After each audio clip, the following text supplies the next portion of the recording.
Hi guys, మనం ఈరోజు second inverter అనేది ఇన్స్టాలేషన్ అనేది చేస్తున్నాం.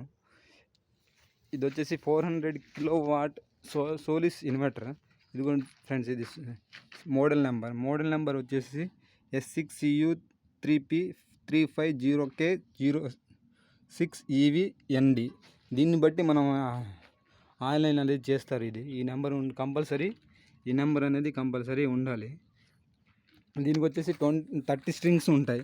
మనం ఒక్కో ప్యానల్ నుంచి ఒక్కో స్ట్రింగ్ లాక్కుంటాం. మన దీనికైతే ప్రజెంట్ 28 స్ట్రింగ్సే లాగాం మనం. ఇదిగో ఫ్రెండ్స్, ఇదొకటి, ఇది నెగిటివ్, ఇది పాజిటివ్. మనం ఇలా 28 స్ట్రింగ్స్ అనేది లాగాలి. మనం ఈ స్ట్రింగ్స్ అనేది ఈ పైప్ ద్వారా మనం లాగుతాం. ఒక్కో ప్యానల్ నుంచి ఒక్కో స్ట్రింగ్ అనేది లాగేసుకుంటాం. మన ప్యానల్ నుంచి ఇది వచ్చేసి ప్లస్, ఇది పాజిటివ్, ఇది వచ్చి నెగిటివ్. ఈ రెండు కనెక్ట్ చేయాలి. మనం ఈ రెండు కనెక్ట్ చేస్తే కానీ మనకు డీసీ పవర్ అనేది వచ్చింది.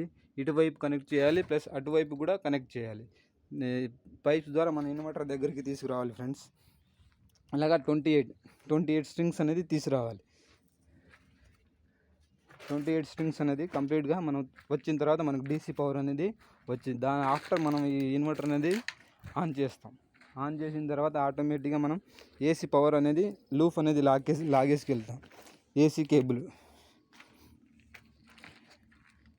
ఇది ఫ్రెండ్స్. ఈరోజు సోలిస్ ఇన్వర్టర్ అనేది ఇన్స్టాలేషన్ అనేది కంప్లీట్ అయిపోయింది. ఒక ఫ్యూ డేస్లో ఇది మనం ఆన్ చేస్తాం. అంటే టెస్టింగ్ చేయాలి. టెస్టింగ్ చేసిన తర్వాత మనం ఇది ఆటోమేటిక్గా రన్నింగ్లో అనేది వచ్చేది. మనం ఇక్కడ నుంచి ఫ్రెండ్స్, ఇది ట్రాన్స్ఫార్మర్ దగ్గరగా మనం లూప్ లాగాలి ఫ్రెండ్స్. అది ట్రాన్స్ఫార్మర్ దగ్గర మనం లూప్ లాగాలి. అది ఫ్రెండ్స్. ఇదైతే 2.4 మెగావాట్ గల పవర్ ప్లాంట్.